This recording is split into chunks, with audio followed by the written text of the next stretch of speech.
जय सिया राम, जय सिया राम। सिया राम मैं सब जग जानी, करहूँ प्रणाम जोरे जुग पाने। मंगल भवन अमंगल हारी, द्रवहु सुदशरथ अजर बिहारी। श्री राम जय राम जय जय राम, श्री राम जय राम जय जय राम, श्री राम जय राम जय जय राम, श्री राम जय राम जय जय राम। आओ प्रभु कृपा करो इह भांति, सब तज भजन करऊं दिन राति। ये वर मांगऊं कृपा निकेता, बसऊं हृदय श्री अनुज समेता। श्री राम जय जय राम, श्री राम जय जय राम। बोलिए पवन पुत्र हनुमान की जय, सियापति रामचंद्र भगवान की जय, श्री गौरी शंकर महाराज की जय। राम लक्ष्मण भरत शत्रुघ्न चारों भाइयों की जय, सारे अवधवासियों की जय। और जिनके मानस में हम प्रवेश करने जा रहे हैं, तुलसीदास जी को बार बार कोटि कोटि नमन। बहुत सुंदर आजकल प्रसंग चल रहा है हमारा, ये भरत जी का वार्तालाप। और अभी भरत जी अपने भाई से कुछ बात कर ही रहे थे कि ये सूचना आई कि राजा जनक भी आपसे मिलने आ रहे हैं चित्रकूट पे ही। तो बड़ा सुंदर प्रेम मिलन हुआ सबका आपस में, खूब गले मिले और सबको फिर समाज सहित अपने आश्रम में लेवा के ले गए। कौन? गुरु वशिष्ठ जी आदि और राम जी। तो आश्रम सागर शांत रस, पूरन पावन पात, सैन मनहु करुणा सरित, लिए जाई रघुनाथ। आहा, आश्रम क्या था? मनो शांत रस रूपी पवित्र जल से संपूर्ण सागर था। शांत रूपी पवित्र जल से भरा हुआ वो आश्रम सागर के समान था। और जनक जी की सेना जब वहां पर आई तो मानो करुणा का रस की नदी है, रूप रूप बिलकती आ रही है भगवान जी के, राम जी के स्मरण में, भरत जी के स्मरण में। उनको इतना प्रेम, इतना करुणा आ रही थी कि वो करुणा का रस बन गई थी जनक जी की जो सेना थी, जिसे रघुनाथ जी उस आश्रम रूपी शांत रस में वो समुद्र में मानो मिलाने ले जा रहे हैं। आओ आपको मैं ले जाता हूँ। तो बोलिए पवन पुत्र हनुमान की जय, बोलो भरत भैया की जय। भरत चरित्र बहुत सुंदर है, बार बार मैं आपको कहती हूँ। 275 दोहे से आगे बढ़ेंगे हम कि बोरत ज्ञान विराग करारे, बचन सशोक मिलत नद नारे। सोचु उसास समीर तरंगा, धीरज तट धरु बर कर भंगा। विषम विषाद तुरावति धारा, भय भ्रम भ्रमत अर्वत पारा। केवट बुद्ध विद्या बड़ि नावा, सकई नखे एक नहीं आवा। बनचर खोल किरात बिचारे, थके बिलोक पथक ही हारे। आश्रम उदधि मिली जब जाई, मनहु उठे अम्बुधि अकुलाय। जय हो, जय तुलसीदास बाबा की। देखो फिर एक रूपक बांधा महाराज तुलसीदास, संत तुलसीदास जी ने। ये क्या बताया था अभी? आश्रम एक शांत रस का सागर है और करुणा रस उसमें जनक जी के साथ सेना जो है और सब लोग हैं करुणा रस में उसमें मिलाने आ रहे हैं। तो बोले वो करुणा की नदी कैसी है? अब सब रूपक देखिएगा। वो करुणा की नदी इतनी बड़ी हुई है, इतनी बड़ी हुई है, साथ में ज्ञान और वैराग्य रूपी किनारों को भी डुबा दिया उसने। कहा जाता है ना, जनक जी तो बहुत ज्ञान वैराग्य के बड़े विदेही थे, लेकिन उसने करुणा की नदी, प्यार की नदी, प्रेम की नदी इतनी विशाल बढ़ गई, बाढ़ सी आ गई कि मानो ज्ञान वैराग्य दोनों डूब गए। यानी ज्ञान वैराग्य उस समय लुप्त हो गए और शोक से भरे जो वचन थे उनके हृदय के निकले, वो नदी नाले हैं छोटे छोटे, जो इस नदी में मिलते हैं आकर शांत रूपी रस में। और सोच की लंबी सांसें। अब नदी में क्या क्या होता है, समुद्र में क्या क्या होता है। अब जो लंबी लंबी सांसें ले रहे हैं, हाँ राम क्या हो गया तुम्हारे साथ, हाँ भरत हमें बड़ा दुख हुआ, तुम्हारे पिताजी चले गए हैं। इस प्रकार जब उस लंबी लंबी दुख भरी सांसें ले रहे हैं वहाँ के लोग, मानो वही वायु के झकोरे, वो वायु के झकोरे निकल रहे हैं और उससे उठने वाली तरंगे हैं करुणा की। करुणा की तरंगें इतनी ऊंची ऊंची उठ रही हैं कि धैर्य रूपी किनारे के उत्तम वृक्ष तोड़ दिए उन्होंने। यानी किसी को धीरज नहीं रहा, कहने का मतलब है धैर्य रूपी किनारे तोड़ दिए उस करुणा रस की नदी ने। और भयानक विषाद शोक, और शोक सभी को हो रहा है क्योंकि पिता का पहली बार वहाँ पर शोक कर रहे हैं ना राजा जनक। तो भयानक शोक ही उस नदी की तेज धारा है। कितना बढ़िया रूपक बांधा सारा। वो शोक ही तेज धारा है, और जो बीच में किसी को भय हो रहा है या भ्रम हो रहा है या मोह हो रहा है, वही मानो उसमें असंख्य भंवर पड़ रही हैं उस करुणा की नदी में। और विद्वान जो बड़े बड़े लोग यहाँ बैठे हैं, वशिष्ठ जी, गुरु जी, आदि आदि गुरु हैं, जनक जी के संग भी गुरु आए थे, शतानंद जी। तो बड़े बड़े विद्वान मल्लाह हैं, यानी उस करुणा के रस से निकालने वाले वो मल्लाह हैं जो उनको पार कराएंगे। और विद्या ही सबसे बड़ी नाव है। विद्या रूपी नाव में बैठे हुए हैं उस करुणा की नदी में, और वो उनको पार कराएंगे। कौन? जो ज्ञानी और विद्वान लोग हैं, परंतु वो उसको खे नहीं सकते। बैठे तो हैं लेकिन उनमें भी इतनी हिम्मत नहीं है हम उनको चलाकर आगे बढ़ाया जाए, अपने हिसाब से चला लें। यानी तो उस विद्या का उपयोग नहीं कर सकते। किसी को उसकी अटकल ही नहीं आती कि किस प्रकार इनको शुरुआत करें, कहाँ से शुरू कराया जाए, कैसे समझाया जाए। तो इतने विद्वान होते हुए भी वहाँ कोई किसी को समझा नहीं पा रहा। बोलो भरत भैया की जय। अब कह रहे हैं, और भाई जब नाव का किनारा होता है, नाव होता है तो किनारे में यात्री भी तो होते हैं ना नदी में। तो शांत रस रूपी सागर में जो नदी आ रही है करुणा की, उसके वन में कौन कौन है? वन में विचरने घूमने वाले, वन में इधर उधर घूमने वाले कोल किरात ही उसकी यात्री हैं। यानी उस करुणा रस के में वो भी बैठे जा रहे हैं आके उस गाड़ी में, उस नाव में, जो उस नदी को देखकर हृदय में हार के थक गए हैं। वो भी कहते हैं हमने इतना करुणा, इतना प्रेम कहीं भी आज तक दुनिया में देखा ही नहीं। मानो वो भी, उनकी भी कल्पना थक गई है जितने कोल किरात हैं। और जब ये करुणा की नदी धीरे धीरे आश्रम में जाके मिली, आश्रम का शायद समुद्र सागर बताया था अभी, जब उस समुद्र में जाके मिली तो मानो वो समुद्र भी अकुला उठा, यानी खौल उठा। यानी उनके दुख से उन वहाँ पे आश्रम वासियों को, श्री राम जी को भी बहुत ही दुख हुआ, शोक हुआ। तो शोक विकल दूराज समा जा रहा, न ज्ञान धीरज नहीं लाजा, भूप रूप गुणशील सराही, रोवहि शोक सिंधु अवगाही शोक समुद्र सोचई, नारी नर व्याकुल महा, दे दोष सकल सरोष बोलई, बाम विधि कीनो कहा, सुर सिद्ध तापस जोग जन मुनि देख, दशा विदेह की, तुलसी न समरथ को जो तरि सकै सरित ये स्नेह की, किए अमित उपदेश जय तै लोगन मुनि वरन, धीरज धरऊ नरे कयऊ वशिष्ठ विदेहगन, सियापति राम जय जय राम, मेरे प्रभु राम जय जय राम। बोलो चारों भैया की जय। अब जब दोनों धीरे धीरे मिल रही है, वो नदी करुणा की रस शांत रस नदी में जब मिलने आई है, तो दोनों राज समाज शोक से व्याकुल हो गए। अपने बच्चों को देख कर जनक जी भी, तो बिटिया भी तो उनकी है ना, और बच्चे तो हैं ही अपने दामाद। और किसी को ये ज्ञान नहीं रहा, ना कोई ज्ञान, जो तो बड़े ज्ञानी बनते थे वो भी है गए, उनका ज्ञान नहीं है किसी को, ना किसी को धीरज आ रहा, ना किसी को लाज आ रही रोने में या विलाप करने में। राजा दशरथ के रूप, गुण और शील की सराहना करे जा रहे लगातार सभी लोग। क्या राजा दशरथ, वो चले गए, कितने ज्ञान थे, कितने विद्वान थे, कितने वीर थे, उन्हीं के गुण समूह को गाया जाता है। ऐसे याद करते हैं ना जब कोई चला जाता है तो। और सब रो रहे हैं मानो उस शोक के समुद्र में डुबकी लगा रहे हों। जब करुणा की नदी समुद्र के रस में आ गई, समुद्र शांत समुद्र में, तो वो भी मानो शोक का समुद्र बन गया बजाय आनंद के या शांत के।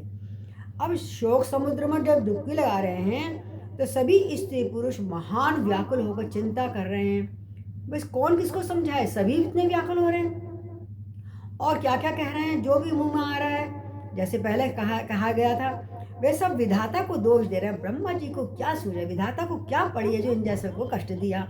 और क्रोध आ रहा है उनको भगवान जी के ऊपर, क्रोध युक्त होकर कह रहे हैं कि प्रतिकूल विधाता ने कर क्या दिया, कि क्या होना था और क्या हो गया।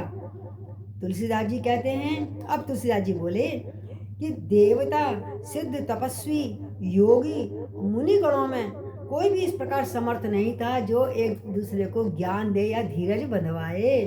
सभी विकल हो गए थे। उस समय विधेय भी जनक राज की दशा भी देखकर प्रेम की नदी पार निकल कर सकता। उनकी दशा भी बुरा हाल हो रहा। जो विधेय थे उनका प्रेम देखकर भी वो नदी को पार कर सके। जो प्रेम मगन में इतनी मगन हो गए कि उस नदी को पार नहीं कर पाए, करुणा की नदी में, वो भी शोक में डूब गए। इस प्रकार सब बहुत, और वहाँ के ऋषि मुनि भी थे आश्रम में चित्रकूट के। तो जहाँ तहाँ श्रेष्ठ मुनियों ने आपस में समझा समझा के, भाई धीरज धरो, ज़्यादा अब विलाप का समय नहीं है, अपरिमित उपदेश दिए। मतलब कोई सीमा नहीं थी, सब कोई ज्ञान भगाड़ रहे हैं अब अपने। क्योंकि जिसके सिर पर दुख आता है ना, उसको उस समय अपना दुख का मतलब सब ज्ञान बह जाता है।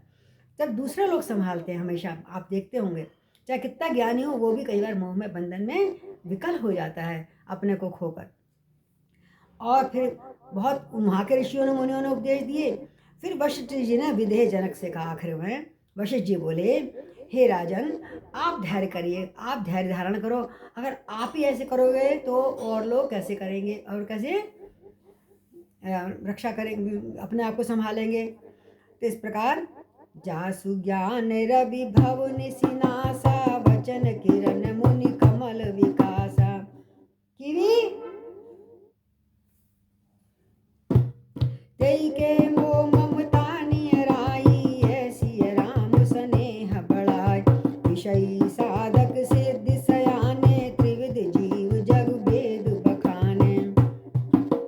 राम स्नेह सरस मन जासु, साधु सभा बड़ आदर तासु। कहते हैं, जिन राजा जनक का ज्ञान रूपी सूर्य रूपी रात्रि का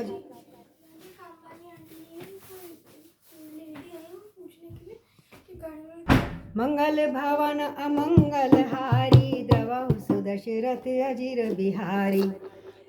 और राजा जनक का ज्ञान रूपी सूरज का भी है, रात्रि का नाश कर देता है, ये विलाप जो था।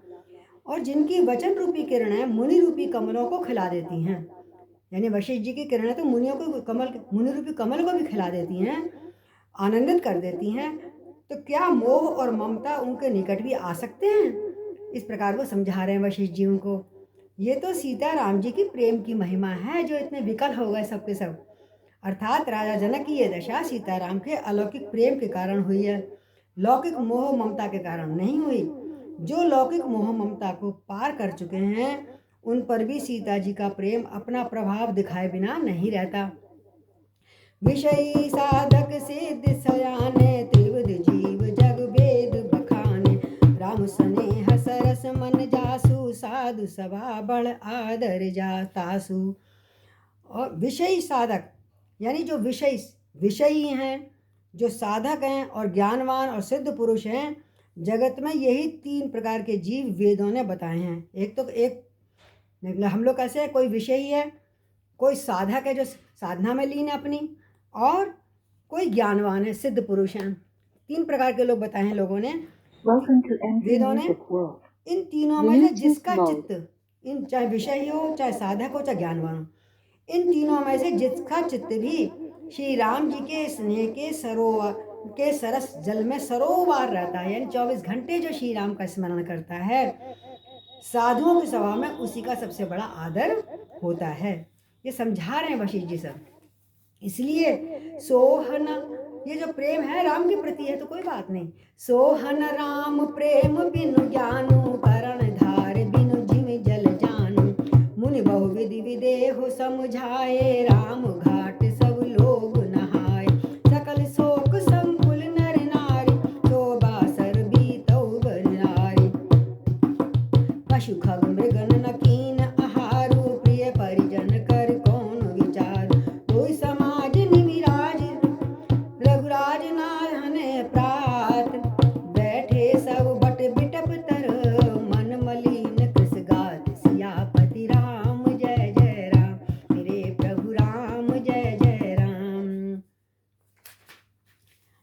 तो कहते हैं जो 3 प्रकार के लोग हैं वो राम जी के स्नेह में सरोबार रहते हैं, सरोबार, चाहे वो साधक हो चाहे वो ज्ञानी हो। श्री राम जी के प्रेम के बिना ज्ञान भी शोभा देता नहीं है। कहते हैं ज्ञान रस के बिना सूखा हो जाता है, इसलिए राम जी के प्रेम के बिना ज्ञान शोभा नहीं देता। वशिष्ठ जी मुनि समझा रहे हैं इसे, जैसे ऐसे शोभा नहीं देता जैसे कर्णधार के बिना जहाज खींचने वाला होता है, उसको कर्णधार कहते हैं, खेवट। और वशिष्ठ जी ने इस प्रकार विदेहराज जी को, जनक जी को बहुत प्रकार से समझाया कि आपका प्रेम राम के प्रति है, उचित है, ऐसी बात नहीं है, पर आप तो ज्ञानी हो, आप राम से प्रेम करते हैं, कोई अनुचित बात नहीं है, बहुत अच्छी बात है। फिर और उसको कहा। उसके बाद सब लोगों ने, जब विलाप हो गया, अब शोक हो गया, बोला अब क्या करें, ठंडा करना ना दिमाग, राम घाट पे चलो। राम घाट पे सब ने स्नान किया उस अफसोस मीटिंग के बाद। और स्त्री पुरुष उस समय सभी शोक से परिपूर्ण थे। स्त्री पुरुष सब शोक में डूबे हुए थे। फिर भी वो उस दिन सारे दिन किसी ने जल तक भी नहीं पिया। राजा जनक के आने के बाद ना, पहले जो बैठे हुए थे अवधवासी वो भी, और जो जनकपुरी से आए थे वो भी, किसी ने सारा दिन बिना जल के बीत गया। भोजन की तो बात ही नहीं है, भोजन की तो बात दूर, किसी ने जल तक भी नहीं पिया। और वहाँ पे जो आसपास जो वातावरण देख रहे थे, प्रकृति, पशु पक्षी, हिरणों तक ने भी कुछ आहार नहीं किया। बोलो सियापति रामचंद्र की जय। इतना करुणा का नदी बह रही थी वहाँ। और तब प्रियजनों ने अब स्नान कर लिया, ध्यान कर लिया। अब जो नियर डियर थे जितने भी परिवार के लोग, उन्होंने, कुटुंबियों ने विचार करा कि अब क्या करा जाए, मीटिंग करें, आपस में विचार विमर्श करें। तो निमिराज जनक जी और रघुराज रामचंद्र जी तथा दोनों ओर के जो समाज के लोग थे, जो अवधवासी थे अथवा जो जनकपुरी वासी थे, जो वहाँ से आए थे, दूसरे दिन, मतलब समाज ने दूसरे दिन सवेरे सवेरे अब स्नान करा, बैठे और एक बड़े से बट वृक्ष के नीचे सब जाकर बैठ गए। और सबके मन उदास थे, शरीर सबके दुबले थे, खाया पिया था नहीं। तो आगे क्या कहते हैं तुलसीदास जी कहते हैं, जे महिषुर दशरथ पुरवासी, जे मिथिलापति नगर निवासी, हंस वंश गुरु जनक पुरोधा, जिन जगमग परमारथ सोधा, लगे कहने उपदेश अनेका, सहित धर्म नय विरति विवेका, कौशुक कई कई कथा पुरानी, समुझाए सब सभा सुवाणी, तब रघुनाथ कौश कई कहु, नाथ काली जन बिन सब रहु, मुनि कह उचित कहत रघुराई, गयउ बीत दिन पहर उड़ाई, गयउ बीत गन पहर उड़ाई।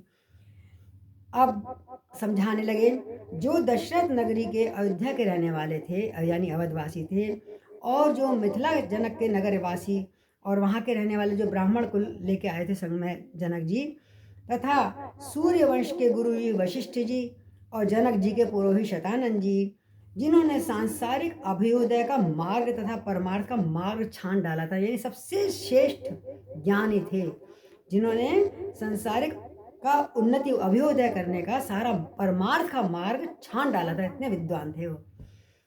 तो वो अब उपदेश करने लगे। जब सब बैठ गए, बड़ के नीचे सब लोग बैठ गए, दोनों प्रकार के, दोनों देशों के लोग, तो सब अब क्या क्या बातें कर रहे हैं। वो धर्म, नीति, वैराग्य और विवेक युक्त अनेक उपदेश देने लगे वो सारे ब्राह्मण, वशिष्ठ, शतानंद आदि।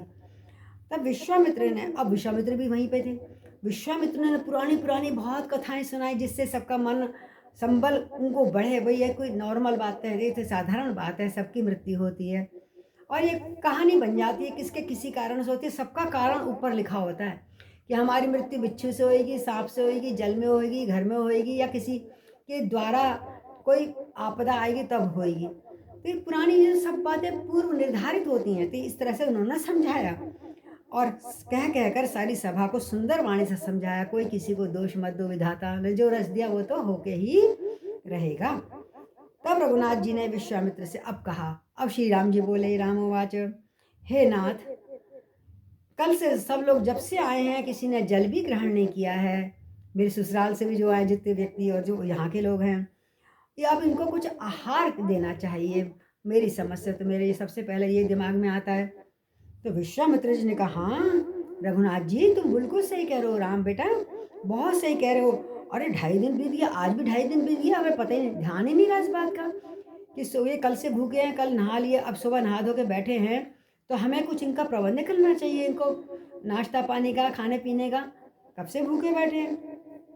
तो आगे कह रहे हैं, ऋषि रुख लखित तीर्थ राजू, या उचित नहीं असन अनाजू, कहा भूप बल सबई सुहाना, पाई रजायस चले नहान, तई अवसर फल फूल दल मूल अनेक प्रकार, ले आए बन चरो विपुल, भरि भरि कांवर भार, सियापति राम जय जय राम, हे प्रभु राम जय जय राम। तब विश्वामित्र का ये रुख देखकर, हाँ अब इनको भोजन कराया जाए, वो तो सिद्धि रिद्धि कभी कर सकते थे, सभी को भोजन करा सकते थे, लेकिन जनक जी ने कहा यहाँ पर अन्न खाना ठीक नहीं है, हम तीर्थ आए हैं और विलाप में आए हैं, शोक में आए हैं, तो ऐसा करो, यहाँ अन्न खाना ठीक नहीं है। राजा का सुंदर कथन सबको मन को अच्छा लगा और सब आज्ञा पाकर पहले नहाने गए, और उसी समय उन्होंने कहारों को जरा सा इशारा कर दिया था वशिष्ठ जी ने। अनेक प्रकार के फल फूल पत्ते मूल बहगियों पर बोझों पर लाद लाद के सारे वनवासी कोल की रात आकर वहां पे ले गए, जहाँ पे गंगा जी पे नहाए थे सब। और कामद भेगिरी राम पसादा, अवलोकत अपहरत विषादा, सर सरिता बन भूमि विभागा, जन उमगत आनंद अनुरागा, बेली बिटप सब सफल सफूला, बोलत खग मृग अली अनुकूला, ते अवसर बन अधिक उछाऊ, त्रिविध समीर सुखद सब काऊ, जाई न बरन मनोहर ताई, जनुमई करत जनक पहुनाई, हरि बोल। तब सब लोग नहाए नहाए, राम जनक मुनि आयस पाए, देख देख तरुवर अनुरागे, जहाँ तहाँ गुरजन उतरन लागे, दल फल मूल कंद विधि नाना, पावन सुंदर सुधा समाना, सादर सब कह राम गुरु, पटहे भरी भरी भार, अपूजी पितर सुर अतिथि गुरु, लगे करण फलहार, सियापति राम जय जय राम। अब रामचंद्र जी की कृपा से सब पर्वत पे जब नहा के निकले सब लोग, जनवासी वहाँ के लोग, अवधवासी और जनकपुर के वासी, तो सब पर्वत पे मनचाही वस्तुएं देखने लगे। अरे देखो देखो ये झील यहाँ पे कितनी अच्छी है, कोई कह रहा देखो देखो यहाँ पे वृक्ष कितने अच्छे फूलों के, कोई कह रहा कोई फल के वृक्ष कितने अच्छे हैं। अरे वहाँ की वस्तुएं देख के सब मोहित हो गए, देखने मात्र से उनके दुख दूर होते जा रहे हैं। जहाँ पे चित्रकूट में जो जो भी प्राकृतिक वातावरण वो देख रहे हैं और दुखों का हरण होता जा रहा है, वहाँ तालाबों नदियों वन और पृथ्वी के सभी भागों में मानो आनंद और प्रेम उमड़ रहा है। तो धीरे धीरे सबका जो अंदर से शोक था शांत होता जा रहा है। वहाँ की बेलें वृक्ष फल फूलों से लदे हुए थे, पशु पक्षी भौरे अनुकूल गाना गा रहे थे, पुष्पों के ऊपर उड़ उड़ के रंग बिरंगे। उस अवसर पर वन में बड़ा उत्साह, जब वनों में देख रहे घूम रहे हैं ना, बहुत ही उत्साह दिख रहा है उनको, या तो वन कितना खुश हो रहा है यहाँ पर, क्योंकि राम जी वहाँ विराजमान है ना। सब जगह आनंद ही आनंद था, सब किसी को सुख देने वाली वहाँ पर बड़ी शीतल मंद सुगंध बह रही थी। आहा हा, कोई एसी और उसकी जरूरत नहीं थी, वहाँ पर इतनी प्यारी हवा चल रही थी।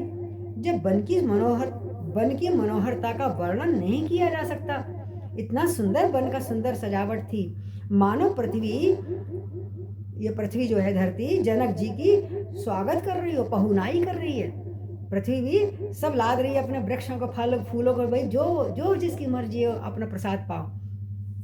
तब जनकपुर वासी जब सब नहा धो के निपट गए, रामचंद्र जी जनक जी मुनि जी की आज्ञा पाकर, फिर भाई देखो अब तुम कुछ पा लो प्रसाद, तो सुंदर वृक्षों को देख देख कर प्रेम में भर भर के जहाँ तहाँ बैठने लगे, उतरने लगे, और पवित्र सुंदर अमृत के समान स्वादिष्ट अनेकों प्रकार के पत्ते फल मूल और कंद गुरु वहां पर पहुंच गए गुरु वशिष्ठ जी के कहने पर।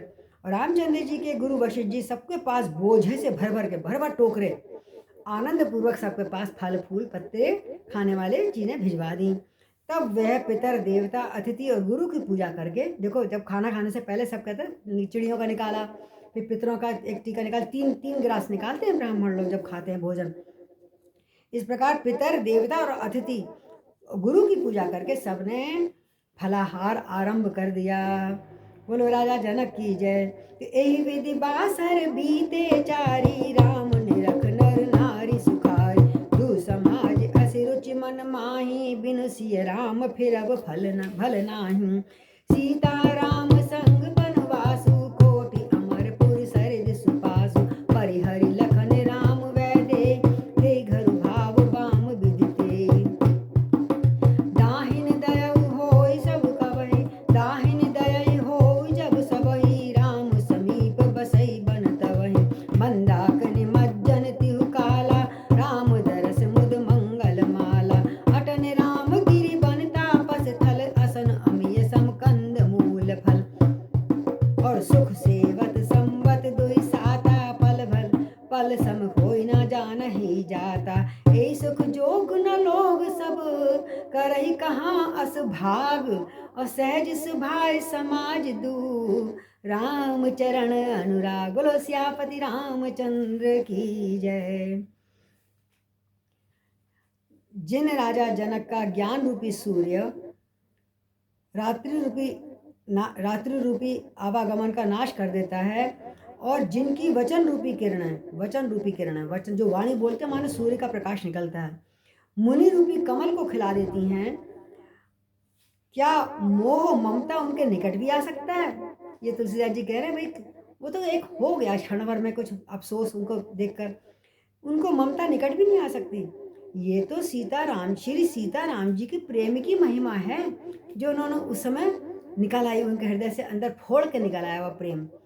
अर्थात जनक जी की ये दशा सीताराम के अलौकिक प्रेम के कारण हुई थी। और जो लौकिक मोह ममता के पार हो चुके हैं, ज्ञानी हैं, विदेह हैं जनक जी, तो उन पर श्री सीताराम जी का प्रेम अपना प्रभाव, उन पर भी सीताराम जी का प्रेम अपना प्रभाव दिखाए बिना नहीं रह सकता। इतना होता है? अब और कहते हैं जब विषय साधक ज्ञानवान, कहाँ चला गया, सॉरी।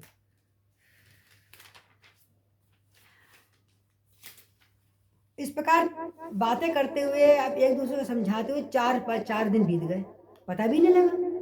रामचंद्र जी को देखकर सभी नर नारी बड़े सुखी हो रहे हैं। वो कह रहे काश हम यहीं रह जाए, हम जाए ना, लौटना अच्छा नहीं लगा। किसी के मन में ये बात हो रही है कि हम कैसे लौटेंगे, राम जी के बिना लौटना हमको अच्छा नहीं लगता, हर कोई ये सोच रहा है। तो श्री सीताराम जी के साथ वन में रहेंगे, हम यहीं रह लेंगे, अवधवासी भी सोच रहे हैं। और करोड़ों देवलोक में जो सुख नहीं है वो यहाँ पर हमें सुख मिल रहा है, देवलोकों जैसा। इनके समान सुख और कहीं मिलेगा नहीं।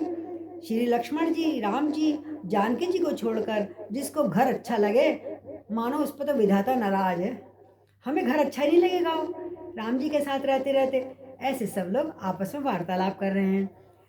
जब दैव सबके अनुकूल हों तभी श्री राम जी के पास वन में निवास हो सकता है। अब ये कह रहे तुलसीदास जी, हमारे कहने से कभी कुछ होता है? हाँ, जो विधाता चाहेगा, जब वो उसकी अनुकूलता होगी तो हमें वही चीज़ प्राप्त हो जाएगी, लेकिन देर सवेर से, जब उसकी इच्छा होगी। तो कह रहे हैं भैया ये तो जब ही हो सकता है जब हमारे देव अनुकूल हो, विधाता को मंजूर होगा। श्री राम जी के पास वन में निवास हो सकता है, तभी हो सकता है। ये और उधर देख रहे हैं मंदाकिनी बह रही है, बड़ा अच्छा। देखो कितने पास पास में मंदाकिनी नदी जा रही है। बोला मंदाकिनी मैया की जय, नदी जा रही है। तीनों समय स्नान कर रहे थे सब लोग जितने दिन रहे हैं, सुबह दोपहर शाम, और आनंद तथा मंगलों की माला, यानी राम जी को दर्शन कर रहे हैं सुबह शाम 3 त्रिकाल। और अपने आप से, अपने उस समय उससे बढ़कर धन्य किसी को नहीं मान रहे हैं। कहते इससे बढ़िया हमारा स्वर्ग कहाँ होगा, और यही हमारे लिए स्वर्ग है। तो इस प्रकार राम जी जो है कामदगिरी पे वन और तपस्या के स्थान में उनको घूमना अच्छा लग रहा था उस पर्वत पर। और अमृत के समान वहाँ पे जो जिसको फल को वृक्षों से भी तोड़ते थे ना, कंद मूल फलों का भोजन इतने स्वादिष्ट के अमृत के समान लग रहे हैं वो। 14 वर्ष सुख के साथ पल के समान बीत जाएंगे। और कह रहे हैं हम अगर हम यहाँ रहे ना तो 14 साल तो चुटकियों में बीत जाए, निकल जाएंगे हमारे। यहाँ तो पता ही नहीं लग रहा टाइम कहाँ हो गया, 4 दिन हो गए, हमें लगता है जैसे अभी कल ही आए हम यहाँ पर। इस प्रकार सब लोग यही कह रहे हैं, हम इस सुख के योग्य नहीं है जो हमें अचानक आज प्राप्त हो गया इस समय। हमारे ऐसे भाग्य कहाँ कि हम शुरू से आखिर तक यहाँ पर इनके संग रह लें। दोनों समाजों के जो लोग थे, जनता थी, रामचंद्र जी के चरणों में इस प्रकार सहज भाव से प्रेम करते हैं और तरह तरह की वार्तालाप कर रहे हैं प्रेम से। बोलो सियापति रामचंद्र भगवान की जय। एहि विधि सकल मनोरथ करहीं, वचन सप्रेम सुनत मन हरहीं। सिय मातु तेहि समय पठाई, दासी देख सुअवसर आय। सावकाश सुनि सब सिय सासु, आयउ जनक राज रनिवासु। कौशल्या सादर सन्मानी, आसन दिए समय समान। शील स्नेह सकल दो ओरा, द्रवहि देख सुनि कुलस कठोरा। और पुलक शिथिल तन बारी बिलोचन, महि नख लिखन लागी सब सोचन। सब सिय राम प्रीत की स्मूरत, जनु करुणा बहु बेश विसूरत। सिय मातु कै विधि बुद्धि बाकी, जो पय फेन फोर पविटाकी। सुनई सुता देखई करल, सब करतूत कराल। जय तै काक उलूक बस, मानस सकृत मुरल। सियापति राम जय जय राम, मेरे प्रभु राम जय जय राम। अब देखिए, अभी तक तो सब लोग जेंट्स में, जनता में, जो पुरुष वर्ग थे उसमें उन्होंने अफसोस कर लिया राजा जनक ने, है ना। और उधर सब जनता ये मनोरथ कर रही है, मन में प्रार्थना कर रही है कि उनके प्रेम कौशल्या के पास मतलब पहुँचे जाएंगे अब हम। तो वो क्या कह रहे हैं, उनके प्रेम युक्त वचन सुनते ही सुनने वालों के मनों को हर लेते हैं। कौशल्या माता वहाँ पे आई हैं। उसी समय सीता की माता सुनैना जी भी आ गई। उधर कौशल्या आ गई, उधर सीता की माता कौशल्या आ गई, क्योंकि अब स्त्रियां आपस में अफसोस जाहिर करेंगी, है ना, करते हैं ना शोक का। जब दोनों, उधर कौशल्या आई, उधर से सुनैना जी की भेजी हुई दासियां आई और कह रहे हैं कि इस कौशल्या आदि मिलने का सुंदर अवसर देखकर सब उनके संग दासियां भी थी, स्त्रियां जो सुनैना की संग जो थी, क्योंकि वो तो पूरे उससे सास समाज के संग आई है ना। तो ये उनसे ये सुनकर कि सीता की सब सासुएं, इस दासियों से पहले पता लगा लिया वो फुर्सत में हम उनसे मिल सकते हैं। जब दासी ने कह दिया हाँ मिल सकते हैं, तो अब वो मिली हैं। तो सीता की सब सासुएं फुर्सत में इस समय आप मिल सकते हो। तो जनक राज का रनिवास उनसे मिलने आया। जनक राज का रनिवास, जितनी भी स्त्रियां बड़ी बड़ी थी, चाची ताई नानी वानी जो भी थी, सब आई कौशल्या आदि के पास। कौशल्या जी ने आदरपूर्वक सबका सम्मान किया, बिठाया और समयोचित जो आसन उनको वहाँ उपलब्ध था वो दिया, क्योंकि शिविर लगे हुए थे इन सबके दोनों ओर से। बहुत शील प्रेम करुणा फिर वहाँ पर सर, अभी तो पुरुषों में देखा हमने, अब स्त्रियों में देखो। सबके शील और प्रेम को देखकर और सुनकर कठोर वज्र भी वहाँ जैसे पिघल जाएगा ऐसा लगता था। अफसोस हो रहा है, तो औरतें तो और भी गला फाड़ देती हैं जरा से दुख में, तो वज्र भी पिघल जाए इतना वहाँ पे करुणा उठ गई। शरीर सबके पुलकित हो रहे हैं, शिथिल हो रहे हैं, हे प्रभु क्या कर दिया आपने। और सबके नेत्रों में शोक के और प्रेम के, शोक और प्रेम, बच्चों को देख कर प्रेम आ रहा है और उनका गमन, परलोक गमन सुन के अफसोस हो रहा है। तो सबके दो तरह के आंसू, तो शोक और प्रेम में लीन होकर आंसू निकल रहे हैं और कुछ कह नहीं पा रही हैं। अपने अपने पैरों से जमीन से को खोद रही, नखूनों से मतलब हिला रही हैं कि कैसे कहाँ से शुरू करें। होता ना कई बार समझ नहीं आता, हम इतना बड़ा दुख का वो अवसर, हम कौन सी वाणी बोलें, किस तरह से शुरुआत करें। सोचने लगी जमीन को रेतते हुए सारी जो सुनैना आई थी जब, तो सभी सभी स्त्रियां मानो माँ जो थी जितनी भी, सीता राम जी की प्रेम की जैसी मूर्ति थी। जैसा प्रेम उनमें था प्रभु में, वही सब प्रेम, इतना प्रेममय सब रानियों को देखा उन्होंने। ऐसा लग रहा था मानो स्वयं करुणा ही बहुत सा वेश रूप धारण करके आई हुई हैं। सब माताएं बड़ी विभल हो रही थी ना, तो प्रेम तो दिख रहा था, करुणा भी दिख रही थी, कैसे बात करें। और उनका शक्ल देखो, अपने को बिसूर रही हैं, दुखी हो रही हैं अपने आप को सब सुनैना मैया। सीता जी की माता सुनैना ने आखिरकार बात आरंभ करी धीरे से। कहते हैं, बहन विधाता की बुद्धि बहुत टेढ़ी है, हमें नहीं पता कब क्या कर दे। ऐसी टेढ़ी है जो दूध के फेन जैसी कोमल वस्तुओं को वज्र की टाँकी से फोड़ रहा है। भाई दूध में झाग आ रहा है तो उसको हमें कील से फोड़ना पड़ता है क्या। तो कहते हैं ऐसे लग रहा है जैसे दूध की फेन की कोमल वस्तु को वज्र के कांटे से तोड़ना पड़ रहा है। अर्थात अत्यंत कोमल और निर्दोष जो है हमारे बच्चे, उन पे विपत्ति का पहाड़ आ रहा है। यहाँ से शुरुआत करा सुनैना जी ने। और हमने सुना है अमृत केवल सुनने में आता है, हमने अमृत देखा नहीं कि अमृत क्या होता है। अमृत केवल सुनने में ही आता है, पर हमने देखा है विष जगह जगह पर है। देखो ना, दुख, इसका मतलब दुख ज़्यादा है संसार में और सुख कहीं कहीं पे मिल जाता है। जो विष, वो विष तो जहाँ तक प्रत्यक्ष देखने में आता है बहन, विधाता की सब करतूतें बड़ी भयंकर हैं, उसको हम कह नहीं सकते कब क्या क्या हो जाए, अचानक में रंग में कब भंग पड़ जाए कुछ पता नहीं लगता। करतूतें सारी भयंकर है हमारे विधाता की। जहाँ तहाँ कौए उल्लू बगले दिखाई दे रहे हैं, और हंस तो कोई ना कोई एक ही होता है ना, यानी सुख तो कहीं कहीं दूर ही एक होता है। हंस तो मानसरोवर में ही रहता है, कौए कौए, और ये उल्लू तो बगले तो हर जगह दिख जाते हैं। इस प्रकार उन्होंने बात आरंभ करी। तो सुनी सचोट, आज ही विश्राम कर देते हैं, आगे वो कल अफसोस करेंगे। हमारा आधा घंटा ऊपर हो चुका है। तो अभी अब माताएं आपस में क्या वार्तालाप कल करेंगी, आपस में सीता की माताएं और राम की माताएं, तो हम कल का विश्राम में करेंगे। आज हम यहीं विश्राम करते हैं। 281 पे हम विश्राम कर रहे हैं। और आप, मुझे लग रहा है आप सुन नहीं रही कथा आजकल, जो लिखा मैं भेज भी रही हूँ ना, आज मैं 3 दिन बाद दोबारा सुनाने बैठी हूँ, लेकिन ना तो कोई किसी ने राम राम लिखा है पढ़ते हैं, ना कोई ध्यान से उसको इसमें, क्योंकि इस समय ज्ञान की बातें आ रही हैं। कोई रंग वाला डांस नृत्य का नहीं आ रहा, कोई कीर्तन नहीं आ रहा, कोई शादी विवाह का गीत नहीं गाया जा रहा, जिनको लोग पसंद करते हैं, कहते हैं हमें बड़ा आनंद आया। आनंद कब आता है? जब कुछ मधुर मधुर चीज़ें हो रही हैं। भाई संसार का दूसरा पक्ष भी देखना चाहिए, दोनों एक से नहीं होते, कभी खुशी कभी गम।